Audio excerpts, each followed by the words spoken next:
Welcome to the West Environmental Justice Center virtual kickoff. My name is Merlene Tucker, and I'll be running today's web forum along with my colleague, Jeff Bornstein. Today's web forum is sponsored by the West Environmental Justice Center and produced by Dialogue for Health in partnership with PHI Center for Health, Leadership, and Impact. Now it's time to meet the moderator of today's event, Dr. Paloma Beamer. Dr. Beamer is the director of the West Environmental Justice Center and a professor at the Zuckerman College of Public Health at the University of Arizona. Welcome, Dr. Beamer. I want to start today with the University of Arizona land acknowledgement, as I am located in Tucson, Arizona. We respectfully acknowledge the University of Arizona is on the land and territories of indigenous peoples. Today, Arizona is home to 22 federally recognized tribes, with Tucson being home to the O'odham and the Yaqui. Committed to diversity and inclusion, the university strives to build sustainable relationships with sovereign Native nations and indigenous communities through education offerings, partnerships, and community service. It's amazing that so many of you are from so many different places can join us today with the moderns of Zoom technology. I also want to recognize the importance of indigenous people who have stewarded this environment for generations. Today, we have people on the line from various locations. I can see that we have people from Arizona, from California, from Hawaii, and from the affiliated Pacific Islands, as well as from Nevada. Oh, and from the Ak-Chin Indian community. Welcome. Next, we will be hearing from EPA about their vision for these technical assistance centers, and then I will provide brief remarks on introducing you to our center. After that, we'll break out into discussion rooms about these topics where we will get to hear from all of you and what your community needs. Please note that we will have 2 rounds, so you can pick 2 topics if you like, or stay in the same topic. I am now going to hand over the mic to Marta Guzman, the EPA Regional Administrator for the Pacific Southwest, to provide us with some remarks or palabras for today. Thank you, Dr. Beamer. It's great to see you and to be with everybody here today. Buenas tardes and good morning. Buenos dias for those of you in Hawaii. It's great to be with you to celebrate this kickoff for the West Environmental Justice Center. I had the good opportunity to be with you in Tucson just a little while ago to also celebrate the funding itself. So we are very excited. As you all know, West Environmental Justice Center is one of 2 technical assistance centers that's going to be serving the entire Pacific Southwest. And really, as Dr. Beamer mentioned, these centers are really focused on building that capacity where you need it. And obviously, we want to highlight the funding opportunities that are abound this year, but to work towards environmental justice in so many ways. And part of the reason the center was such an incredible partner is because of all of the work that has happened with communities throughout Arizona and beyond. So really want to thank Dr. Beamer. Was just talking about you, Paloma, this morning with our folks in ORD working on the Tucson PFAS issue and all of your work there. So I want to thank you for your leadership with all the community in bringing public health to the environment and bringing them together. I really just want to thank you for your commitment to environmental justice. I also want to thank all of those in the West EJ Center team for making this event possible, and for the facilitators that we heard from earlier from the Public Health Institute and the Dialogue for Health. Thank you for everything you're doing to facilitate this. But most of all, we want to hear from you in the public on how these centers can be more helpful, more useful in your needs and the different iterations of where you are with working on your issues. So I look forward to hearing the dialogue and working on this tremendous and exciting year where we can bring some of these needs and meet some of these needs and come to fruition. So thank you again, and congratulations to the West Environmental Justice Center, and we look forward to the partnership. Thank you, Dr. Beamer.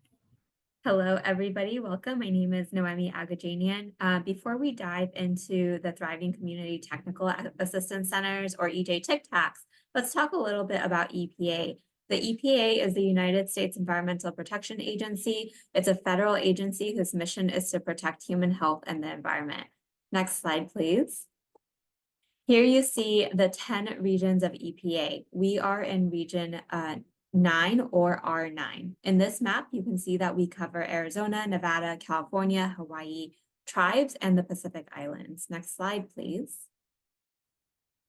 We are part of our environmental justice or EJ team in R9, and we serve as EJ coordinators. Each member has a geographic focus, which will change as our team continues to grow. Our main hub is in San Francisco, California, but we also have field offices in Los Angeles and San Diego, California, and Hawaii. Next slide, please. In April 2023, the White House updated the environmental justice definition through Executive Order 14096. EJ looks at just treatment and meaningful involvement. The word just and disability are key words that were missing in the past, among other differences. I'm going to pass it over to Jessica Helgeson now to talk about the Tic Tacs a little bit more. Thanks, Noemi. In the next slide, we'll see that there are a handful of thriving community technical assistance centers, or Tic Tacs, which are a joint effort between the EPA and the Department of Energy, which seek to improve our grant process and reduce barriers for federal funding through technical assistance to underserved communities. EPA and DOE selected 16 Tic Tacs, with 2 in Region 9. And in this map, you can see 3 purple dots, which have national services available, and one specifically focused on tribes. We'll drop a link on that in the chat.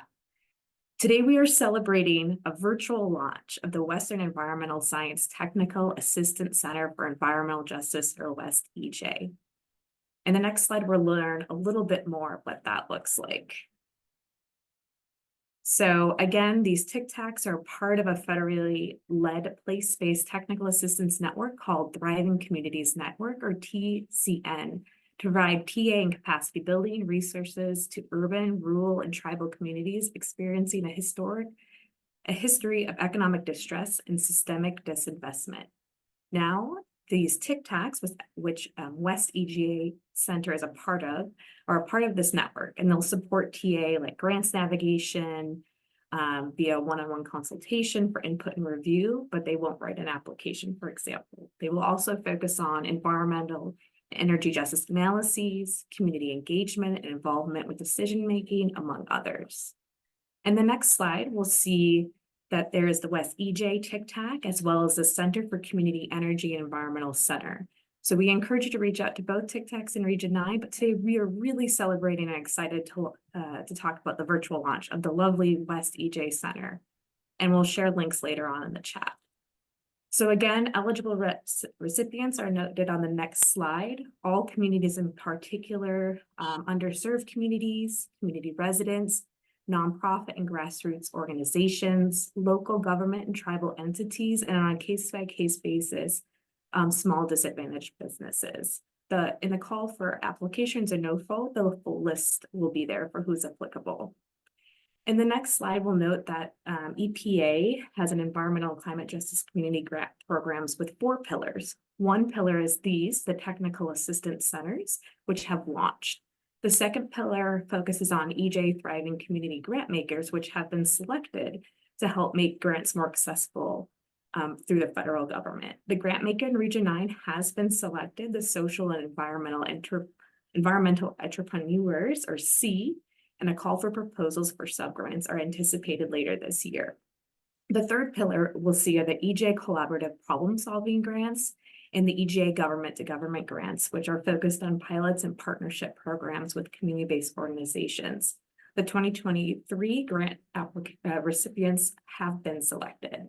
The last pillar we'll see notes that in late 2023, we launched the Environmental Climate Justice Community Change Grants, and we are currently accepting applications on an ongoing basis through November 2024.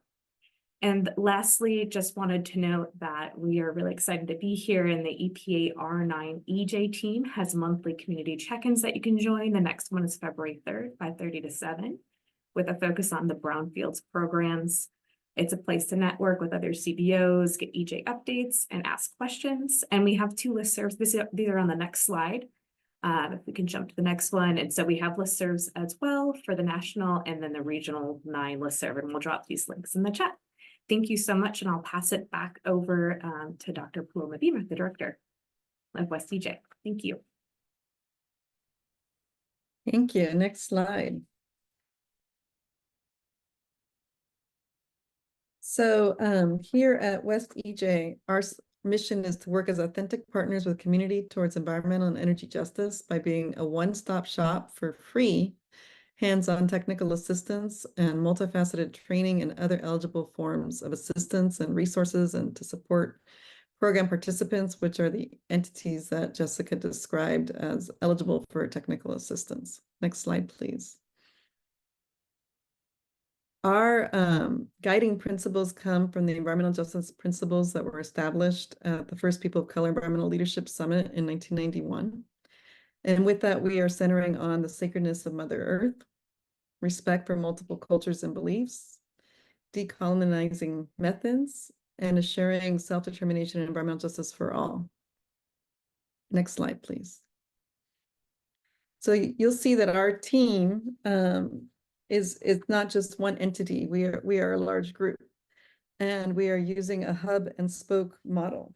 And the goal of this is to ensure that communities are driving the technical assistance being delivered, and that we're able to reach people across Region 9, which includes California, Nevada, Arizona, Hawaii, and the US affiliated Pacific Islands.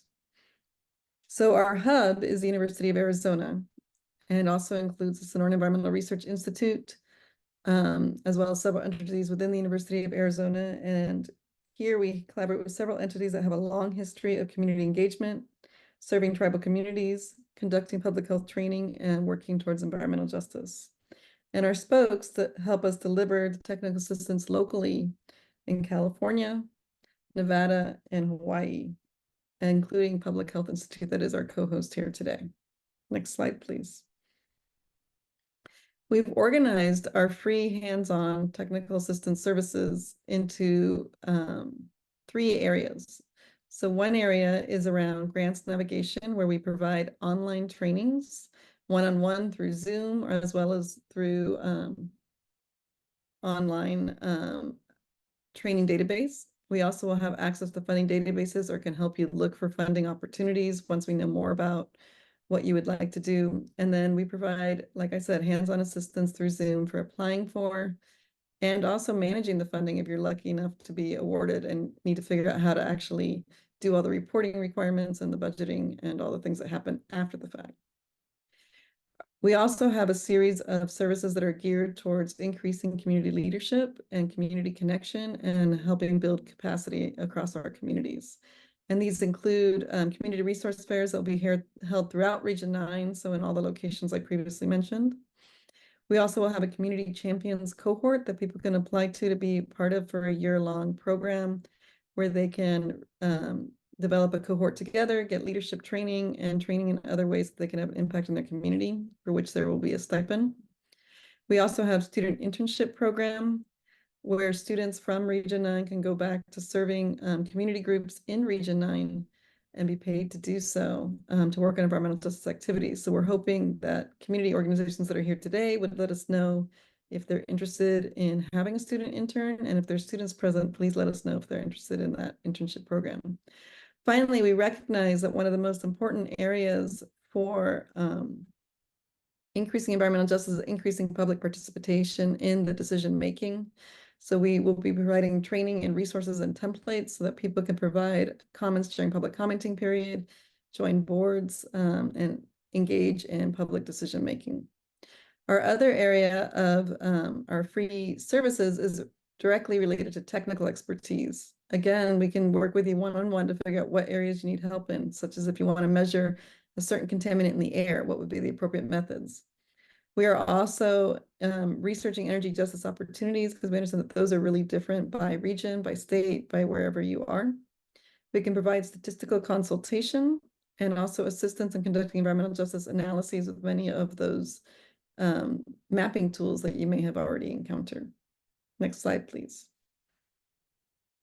And here's all the same information in Spanish. Next slide.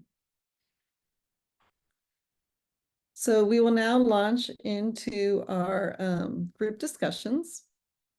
So in this room, we will have Spanish interpretation. So if you are using the Spanish interpretation, please stay in this room. For the first discussion, we will talk about grants navigation, and then we will follow that with technical expertise. But we will also have breakout rooms in English, where you can pick which room you'd like to be in. And we will be in those rooms for about 18 minutes or so. And you can choose which of those topics sounds more interesting, or you want to let us know what we could be doing that would be most useful, most helpful, and what those needs really are in each of those areas. After 18 minutes, we'll come back together and you can choose another topic or stay in the same room to continue the discussion. So I think we are ready to go into the breakout rooms now.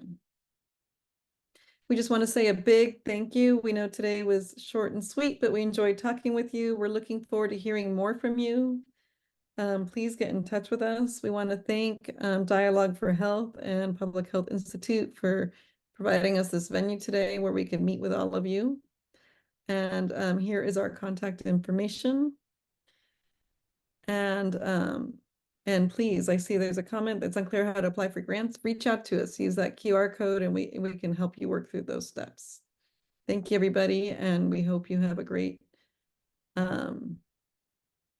additional rest of your day.